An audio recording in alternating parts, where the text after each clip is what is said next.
नमस्कार। संसद का सेशन चल रहा है। आज लोकसभा में रक्षा मंत्री राजनाथ सिंह ने चीन के साथ हमारा जो तनाव चल रहा है सरहद पर, उसके बारे में बात की। सबको उम्मीद थी कि चर्चा होगी, सवाल भी पूछे जाएंगे चर्चा में। प्रश्नकाल में ना सही, क्वेश्चन आवर में ना सही, उसको तो रोक ही दिया है, सस्पेंड कर दिया है। लेकिन जब चर्चा होगी तो उसमें बातें और विषय भी उठेंगे, विपक्ष कुछ तो बोलेगा। लेकिन नहीं, चर्चा नहीं हुई। चर्चा की जगह पर राजनाथ सिंह ने एक बयान पढ़ दिया। माने यहाँ पर भी मन की बात हो गई, एक तरफा, जिसमें सवाल पूछने की इजाज़त नहीं है, जिसमें रिएक्ट करने की इजाज़त नहीं है, चर्चा में कुछ विषय उठाने की इजाज़त नहीं है, एक तरफा मन की बात। विरोध में कांग्रेसी उठकर चले गए बाहर। उनके जाने से कोई फ़र्क नहीं पड़ता वैसे, क्योंकि इस वक्त पूरा का पूरा माहौल ही ऐसा है कि एक भी सवाल नहीं सुना। जो भी कोई सवाल करे उसकी नीयत पे ही शक कर दो, उसको देशद्रोही भी बता दो। बहरहाल राजनाथ सिंह ने ये बताया कि चीन ने, ये बड़ी इंपॉर्टेंट बात है, ज़रा ध्यान से सुनिए, कि चीन ने, अच्छा मैं कोट कर रहा हूँ राजनाथ सिंह को, जैसा कि ये सदन अवगत है, चाइना भारत की लगभग 38,000 स्क्वायर किलोमीटर भूमि का अनाधिकृत कब्जा लद्दाख में किए हुए है। अब 38,000 स्क्वायर किलोमीटर बहुत ज़्यादा होता है। इस वक्त जो मौजूदा तनाव है इसमें 1,000 स्क्वायर किलोमीटर की बात हो रही है। तो जाहिर है जो हमारे रक्षा मंत्री हैं उन्होंने अक्साई चीन का वो इलाका और पाकिस्तान ऑक्यूपाइड कश्मीर का वो इलाका जो चीन के कब्ज़े में है उसको मिलाकर कहा है कि लगभग 38,000 स्क्वायर किलोमीटर, यानी अक्साई चीन का मुद्दा उन्होंने रखा हुआ है और पाकिस्तान भी अब शामिल हो गया है। इसके अलावा 1963 में एक तथाकथित बाउंड्री एग्रीमेंट हुआ था, उसके तहत ही पाकिस्तान ने ज़मीन दी थी पाक ऑक्यूपाइड कश्मीर की। फिर ये कहते हैं राजनाथ सिंह और रक्षा मंत्री, ये भी बताना चाहता हूँ कि अभी तक इंडिया चाइना के बॉर्डर एरियाज़ में commonly delineated line of actual control नहीं है और लाइन ऑफ एक्चुअल कंट्रोल को लेकर दोनों देशों का परसेप्शन अलग अलग है। इसलिए पीस और ट्रैंक्विलिटी बहाल करने के लिए दोनों देशों के बीच कई तरह के एग्रीमेंट्स और प्रोटोकॉल्स हैं। फिर उन्होंने ये भी कहा कि अब मैं सदन को इस साल उत्पन्न परिस्थितियों से अवगत कराना चाहता हूँ। अप्रैल माह से ईस्टर्न लद्दाख की सीमा पर चीन की संख्या तथा उसके आर्मामेंट्स में वृद्धि देखी गई। मई महीने के शुरू से ही चीन ने गलवान घाटी क्षेत्र में हमारे ट्रूप्स के नॉर्मल ट्रेडिशनल पेट्रोलिंग पैटर्न में व्यवधान शुरू किया, जिसके कारण फेस ऑफ की स्थिति उत्पन्न हुई। हमने चीन को डिप्लोमेटिक तथा मिलिट्री चैनल्स के माध्यम से अवगत करा दिया कि इस प्रकार की गतिविधियाँ स्टेटस को यूनिलैटरली बदलने का प्रयास है। ये भी साफ कर दिया कि ये प्रयास हमें किसी भी सूरत में मंजूर नहीं। 15 जून को आप सब जानते हैं हमने अपने 20 सैनिक खोए थे, 20 फौजी खोए थे वहाँ पे। 20 जून को कमांडर लेवल की पहली बैठक हुई थी। उसके बाद से मीटिंग्स का सिलसिला जारी है। हमने भी कुछ ऊंचाइयों पर कब्जा किया है। 2 दफ़े मीटिंग हो चुकी है हमारे विदेश मंत्री की और 1 दफ़े मीटिंग हुई है रक्षा मंत्री की मॉस्को में। तो अगर मॉस्को में पूरी दुनिया में या दुनिया देश से बाहर इस पर चर्चा हो सकती है तो संसद में चर्चा क्यों नहीं हो सकती, वो भी उन लोगों द्वारा जो चुने हुए प्रतिनिधि हैं। ये सवाल था कांग्रेस के अधीर रंजन चौधरी का। मतलब बिल्कुल ही बंद कर दिया, कोई चर्चा नहीं, कोई सवाल नहीं। बड़ा अजीबोगरीब फिर संसद क्यों है ये। हम आज से प्रश्नकाल शुरू कर रहे हैं, क्वेश्चन आवर, जिसे पार्लियामेंट में मना कर दिया गया है, रोक दिया गया है। तो हम यहाँ पर 1 या 2 सवाल जो प्रश्नकाल में अलाउड होते हैं, जिनकी इजाज़त होती है, हम वो ज़रूर पूछ रहे हैं। बहरहाल हमारा ये कहना है कि प्रश्नकाल तो स्थगित कर दिया गया है, लेकिन हम चाहेंगे कि प्रधान सेवक जवाब दें इसका, क्योंकि कम से कम 18 से 20 दफ़े वो मिल चुके हैं, झूले पर बैठकर पींग भी ले चुके हैं शी जिनपिंग के साथ। ये वो उसका जवाब दें कि उन्होंने किस आधार पर ये कहा था कि ना तो चीन हमारी ज़मीन में घुसा है और ना ही उसने हमारे किसी पोस्ट पर कब्जा किया है। न वहाँ कोई हमारी सीमा में घुस आया है, न ही कोई घुसा हुआ है, न ही हमारी कोई पोस्ट किसी दूसरे के कब्जे में है। या तो ये टेक्निकली करेक्ट है ये बात कि जो ज़मीन है, जैसे राजनाथ सिंह ने कहा, वो डिलिनेटेड ही नहीं है, तो ना वो हमारी है ना वो उनकी, एक परसेप्शन अलग अलग है हमारी। लेकिन हकीकत ये भी है जो प्रधान सेवक को मालूम होनी चाहिए थी और शायद होगी भी, कि फिंगर 8 तक हम लोग पेट्रोलिंग करते थे। अब हम वहाँ नहीं जा पा रहे हैं। अब वो हमारी ज़मीन है या नहीं है, चीन की परसेप्शन क्या है, हमारी क्या है। हकीकत यह है कि फिंगर 8 तक हम पेट्रोलिंग करते थे, वहाँ चीन ने हमारा जाना रोक दिया है। तो ऐसे में ये कहना टेक्निकली तो सही हो सकता है कि ना हमारी ज़मीन पर कब्ज़ा किया है, ना हमारी पोस्ट पर कब्ज़ा किया है, टेक्निकली सही हो सकता है, लेकिन क्या टेक्निकलिटी का मामला है ये? उसके अलावा दूसरा सवाल, ये हमारे सवाल है, प्रश्नकाल है हमारा ये। उसके अलावा हमारा दूसरा सवाल ये है कि जो संसद में अगर उठता तो अच्छा होता, नहीं उठ रहा तो इसलिए हम उठा रहे हैं। क्या सरकार इस बात का आकलन भी कर रही है कि लद्दाख में जो कुछ हो रहा है वो एक साइड शो है और चीन का जो असली इरादा है, असली निगाह जो है वो अरुणाचल पर है? अगर है तो अरुणाचल की स्थिति क्या है इस वक्त, वहाँ हमारी तैयारी क्या है, उसके बारे में जानकारी हमें चाहिए। क्या सरकार देगी? ये हमारा प्रश्नकाल था, क्योंकि संसद में अब प्रश्न उठाना मना कर दिया गया है। वैसे भी कहीं कोई प्रश्न नहीं, सवाल नहीं उठाए जा रहे, तो ये हमारा क्वेश्चन आवर था, ये हमारा प्रश्नकाल था और हम आगे भी ऐसे करते रहेंगे। कल जब संसद का सेशन शुरू हुआ था तो ये पूछा गया था माइग्रेंट लेबर्स के बारे में कि जो प्रवासी मजदूर जो लाखों की, उससे भी ज़्यादा करोड़ों की तादाद में घर वापस जाते देखे गए पैदल, हाँ, कुछ लिफ्ट लेकर, कुछ सड़क की पटरियों के किनारे चलते चलते, उन पर ट्रेन्स भी चढ़ गईं, बहुत से लोग मर भी गए, बीमार भी हुए, बहुत ही दर्दनाक नज़ारे उस वक्त देखने को मिले थे। तो उसको लेकर सवाल ये पूछा गया था, कुछ सवाल पूछे गए।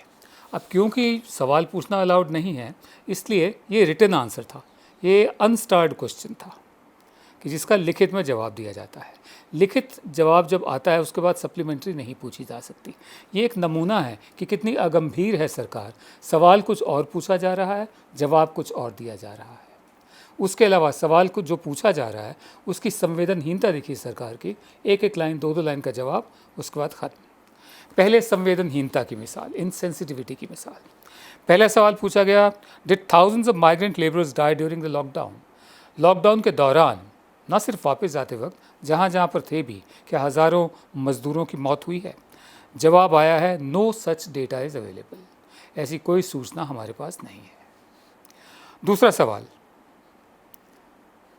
was any compensation given to the family of migrant workers who had died while returning home during the lockdown? जो मजदूर वापस जा रहे थे और जिनकी रास्ते में ही मौत हो गई, क्या उनके परिवार को कोई मुआवजा दिया गया है? जवाब, question does not arise because no data of people dying on the way is kept.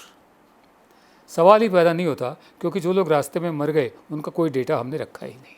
ये संवेदनहीनता की मिसाल है, ये निकम्मेपन की भी मिसाल है। उसके बाद अब सवाल कुछ और है, जवाब कुछ और। ये इसका उदाहरण भी देखिए। सवाल पूछा गया, whether the government has failed in assessment of problems faced by the migrant laborers during the lockdown imposed by the government during COVID-19 pandemic. सवाल ये है कि whether the government has failed in assessment of the problems, क्या सरकार fail हो गई थी या फेल हो गई है ये आकलन करने में कि जो माइग्रेंट लेबरर्स हैं उनकी समस्याएं क्या होंगी। सवाल ये है कि आकलन करने में क्या फेल हो गई थी।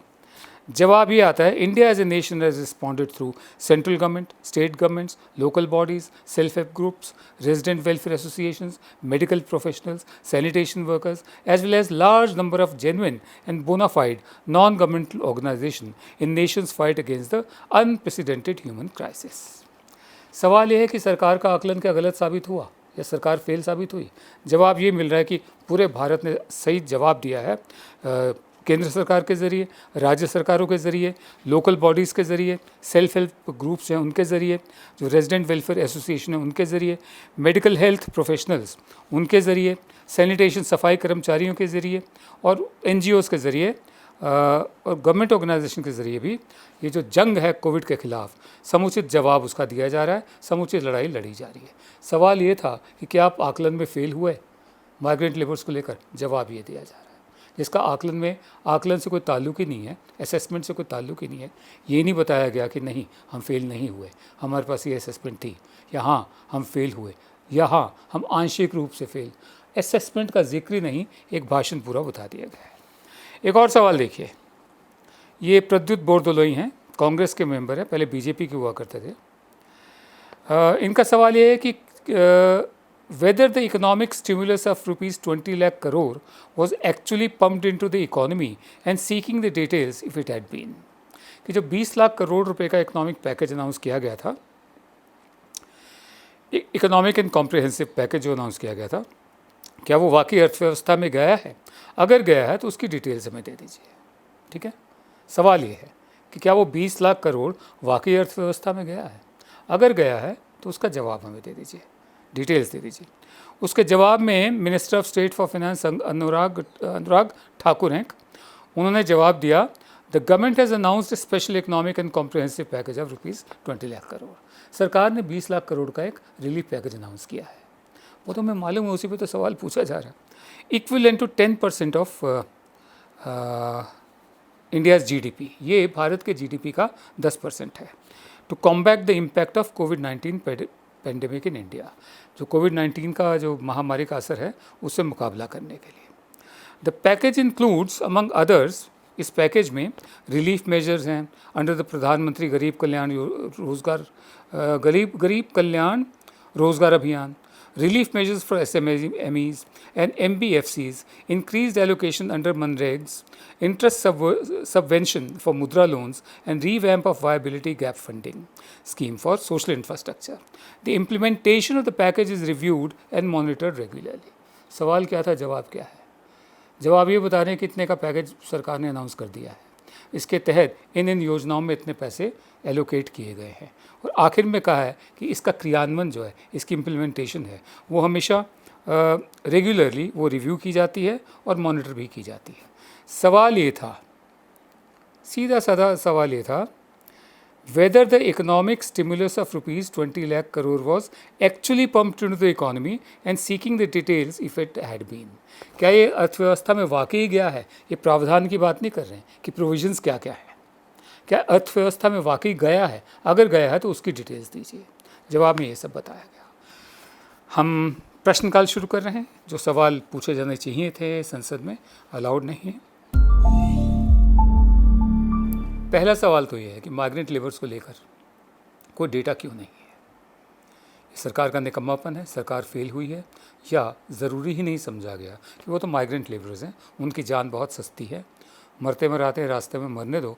वैसे भी हमने इनको देख लिया था, नोटबंदी के दौरान यही लोग थे जो अपने पैसे के लिए ही लाइनों में खड़े रहे थे।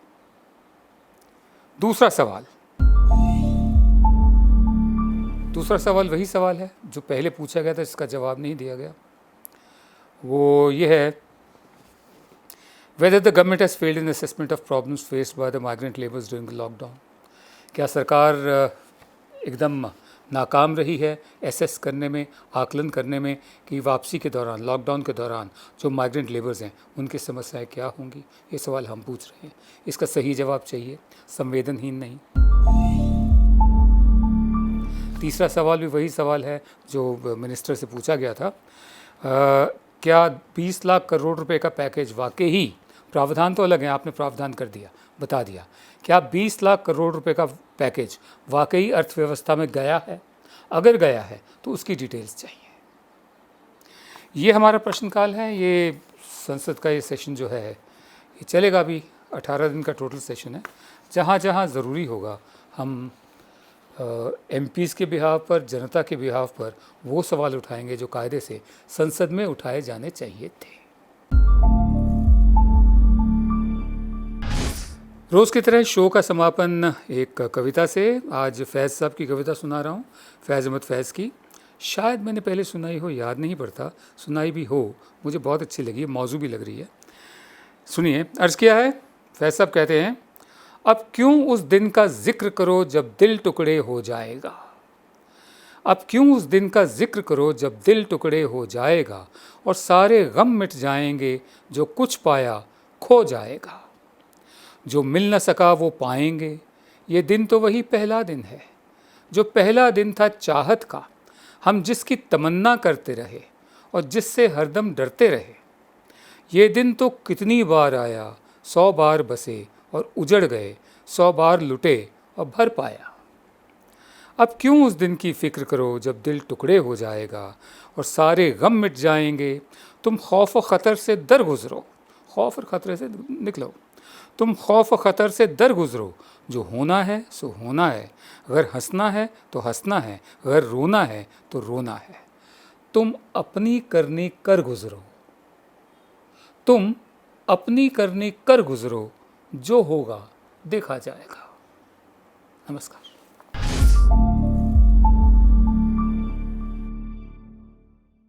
अब खबरें पाइए सबसे पहले हमारे मोबाइल न्यूज एप्लीकेशन पर। एंड्रॉइड या iOS प्लेटफॉर्म पर जाइए, HW न्यूज नेटवर्क को सर्च कीजिए, डाउनलोड कीजिए और अपनी सुविधानुसार भाषा का चयन कीजिए। खबरों की भीड़ में अपने काम की खबर पाते रहिए।